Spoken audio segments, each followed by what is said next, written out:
What are you talking about? You have nothing. Humble yourself, man. Oh, I don't want this because it's too hard. Then with that attitude, you're not gonna get anywhere. Don't worry about what anyone else thinks, man. This is your life. What are you living in? Cuckoo land. Because when you take that whole break and you go into September, you have to kind of give yourself about 2-3 weeks to get back into it. But the thing that really annoys me is, okay, so exams are over now and you're probably thinking to yourself, what the heck do I do for the whole summer period? Because I was so focused on just doing exams, now I feel lost. You probably feel like that, right? So in this video, what I'm going to do is I'm going to give you 5 steps that you can start doing and start thinking about so that you don't feel lost in the summer and you're just not doing anything. Because the thing about this, right, is this is the mistake that a lot of people do. They think that, okay, once my exam's over, I'm going to just do anything I want. How long are you going to do that for before you start getting bored? Probably you're already starting to get bored because you have no idea what you want to do and what you're going to do for this next 2 months period before September starts. And then when September starts, you've done nothing for this 2 months and now everything has gone to waste. As much as you need the rest, I think it's also very important that you structure and plan what you're going to do so that you keep your mind occupied. The first step is to give this video a thumbs up because this poor dog needs your love. Give that dog a bit of love. Come on, show it some love. Appreciate it.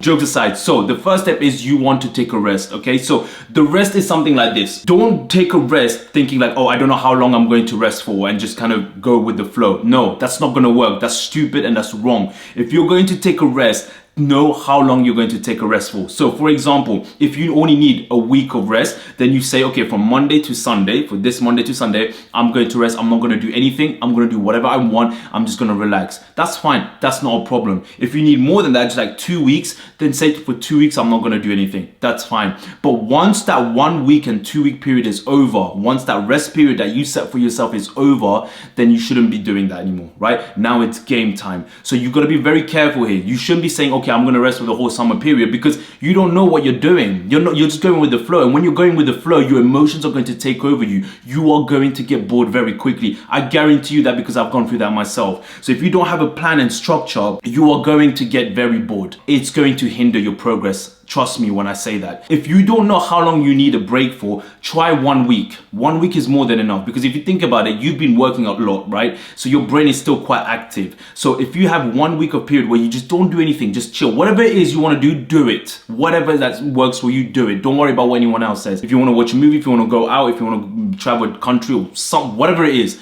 do it, right? But make sure you do it within that time period. And then once that time period is over, we're going on to step 2 now, which is, okay, plan what you're going to do for the summer. So what I mean by this is you want to sit down, okay? Sit down, have a piece of paper or do it on your iPad or whatever and say, okay, what am I going to do now for the remaining period until my results come? Okay, so that's going to go into like the other step, right? Which is, okay, get a job, for example. You can get a job, you can start an activity, right? You can start a sport, you can start a musical, whatever it is. You want to do something because an idle mind is a devil's playground.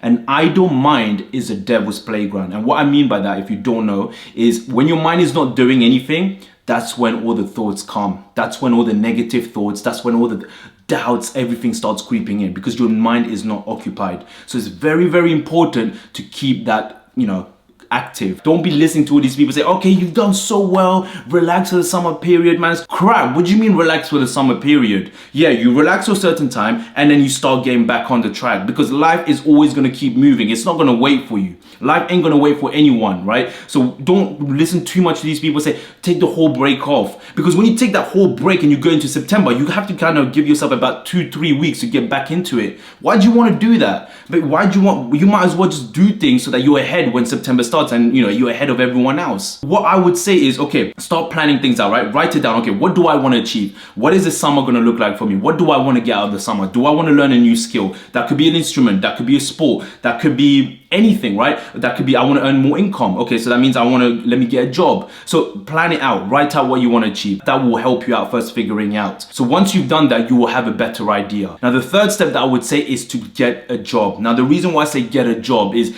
having a job will allow you to understand the value of money, okay? When you work for that time, you'll start to understand, oh my gosh, I work for £6 for an hour today, but I want to get this thing that's costing me £36, right? That means I have to work how many hours? 6 hours to get that money. That's right. So it'll make you understand a bit more because too many people these days are entitled. They say, I want this, I want this, I want this. Mom, give me this, dad, give me that. Mommy and daddy are just giving you the money, but you're not using your own money. So you're not really understanding the value of money. But the thing that really annoys me is People want it straight away, but they're not willing to work for it.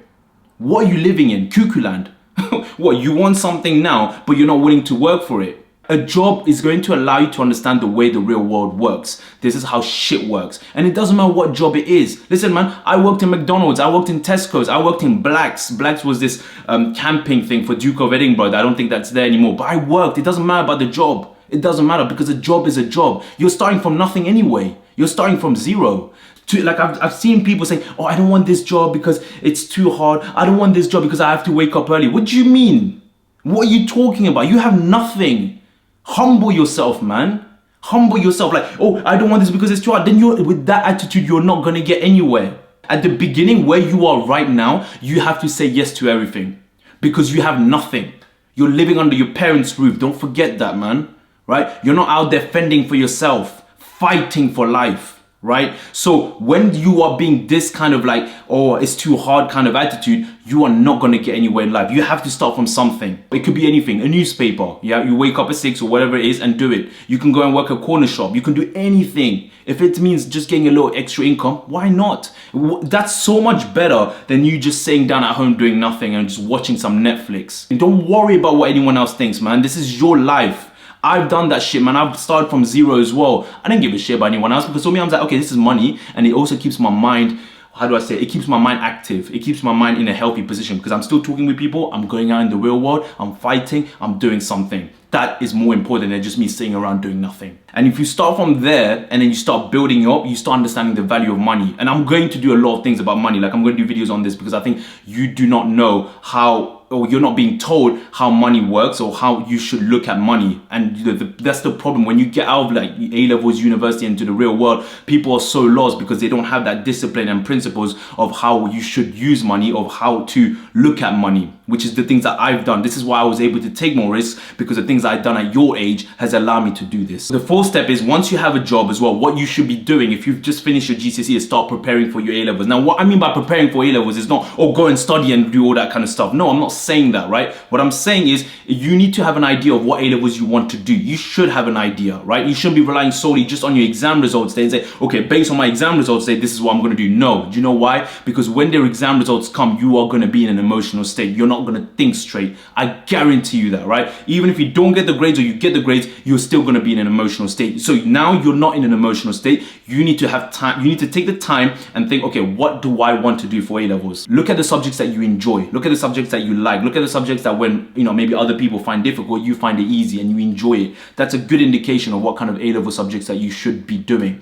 And if you feel the pressure that, oh, you should be doing these A-level subjects because parents or whatever, society, friends are doing that, you shouldn't feel that. You know why? Because you're the one who's going to be studying this. You're the one who's going to have to carry this on for 2 years. So you could be very careful with what you're going to be doing because at the end of the day, no one else is going to be helping you. They told you, oh, you should do this, but they're not going to be there every step of the way. Understand what kind of A-level subjects that you want to do and start preparing. Look at the content. If you're not sure what you want to do, look at the content. So for example, if you want to do biology, chemistry, maths or for something like that, but you don't know what's going to come in there, go look at those A-level books or the syllabus and look at the kind of, content there is and then kind of look at, okay, what kind of questions there is. Just have a glance. You're not meant to look at it, like study it. Just have a glance. It'll give you a bit of an idea, right? Okay, maybe, I don't know. But that is you being proactive as opposed to just saying like, oh, I'm going to pick my A-level subjects, on the results day. That's rubbish. Don't do that, man, because you're going to be so emotional on that day, you're not going to even think straight. You won't even know where the exit is, okay? So I would say to start preparing for that, get your mind ready so that when that day comes, results day comes, you have a plan. And if plan A doesn't work, you also need to have plan B. So what is plan B is that, okay, this is the A-level subjects I want to do, but if I don't get the grades,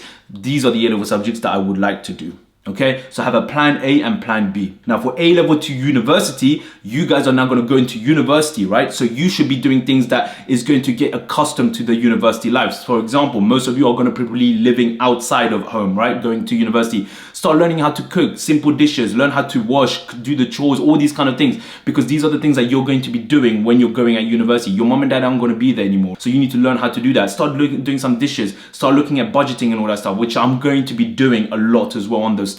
How to deal with your finances, how to manage your finances, how to save money, how to look at expenses in a way where you know exactly what money is going in, what money is coming out, and how much you're going to need to save. All that kind of stuff I'm going to be doing that as well during the summer. But these are things that you need to do to be proactive. You can see, right, as I'm talking, look how much there is. So when you're listening to someone say, oh, relax, relax. Yeah, you relax, man. But there's that other person, when you're relaxing, he or she is putting the work in so that they are 5-10 steps ahead. So when September starts, already ahead of you. That's just how life works. Okay, that's just how life works. But it doesn't have to be a bad way. You don't have to look at it as a bad way. It's just something that you're being proactive about it and you're just getting on with it. The fifth step that you can do is keep your mind active by reading books and listening to podcasts. It depends on you. Some people don't like reading books. Some people like to listen. Some people don't like to listen and like to read books. Whichever way works for you, but just start gaining more knowledge. Start learning more about the world. This is the time that you have right now where you can take more information in, more knowledge, more wisdom. Imagine this, right? You're taking all this new knowledge and new information, and there's this other person who's just watching TV, just watching Netflix and not taking anything new in. You will be so far ahead when September starts because you're learning all this information. You're learning how life works. You're learning how the real world works in the practical sense. That is so much more better than someone who's just doing nothing, thinking, okay, I'm just gonna relax and stay home and do nothing. What the heck, man? Come on. So you have to understand that life is always a constant learning. You're always constantly progressing. The moment you think that you know everything is the moment that you're going to go down, okay? Even me, at this stage of my life, I am still learning. I'm learning from you. I'm learning from everything that I'm doing. It's constant feedback loop, right? It's not I know everything. I'm saying something, I'm putting it out there in the world, and I'm looking at the feedback and I'm learning from that feedback and I'm improving. But at the same time, I'm reading a lot of things as well. I'm listening. I'm always constantly keeping my mind active, because when your mind is not active, that is when your mind is going to deteriorate. You need to keep your brain active. That brain is like a muscle. What happens when you don't work out a muscle? The muscle sags, it loses its shape. So it's the same thing with the brain. If you don't keep your brain active, if you don't keep your mind active and keep it working, it's gonna lose its efficiency. You're gonna kind of lag, you're gonna feel bored, you're gonna feel lethargic, you're just not gonna be sharp. So you gotta make sure that you keep doing things like this. I'm not saying overwork, careful, before the people in the comments are gonna say something. I'm not saying go overwork and hustle like crazy. No, that's not what I'm saying. What I'm saying is you need to still keep that in check and keep it sharp, because when you get to September, your brain would have been still active throughout the summer period, so you don't have to start from zero. So these are the 5 steps that you should be doing during the summer period. And what I'm going to be doing is, this is a very high level view, right? I'm going to give you the guidance and I'm going to break it down step by step during the summer period of how you can do this so you do not feel lost. So trust me when I say this is not just a final video. I'm going to give you like a guide, right, during the summer of what you can do. And one thing I would add as well is money, okay? This thing about money is that I think, and I believe, actually I know, right, that if you understand how money works from an early age, and if you know how money works, you are going to attract more money. Too many people these days are looking at money the wrong way, and it infuriates me because they just look at what all these TikTokers and these, quick rich scheme people do and think that's the way to do it. It's completely wrong. And too many people these days are wanting things so quick, and then they realize that when things don't come quick, they move on to something else. So if you want to know more about the financial side of things, how you deal with money, how you save money, budgeting, expenses, and how money works and how you can attract more money, put it down in the comments. I'll be putting more videos like this as well. If you found this video helpful, give it a thumbs up, show it some love, would really appreciate it. I'll see you guys on the next one. And remember, everything starts from zero. When are you going to start? Peace. Hey y'all.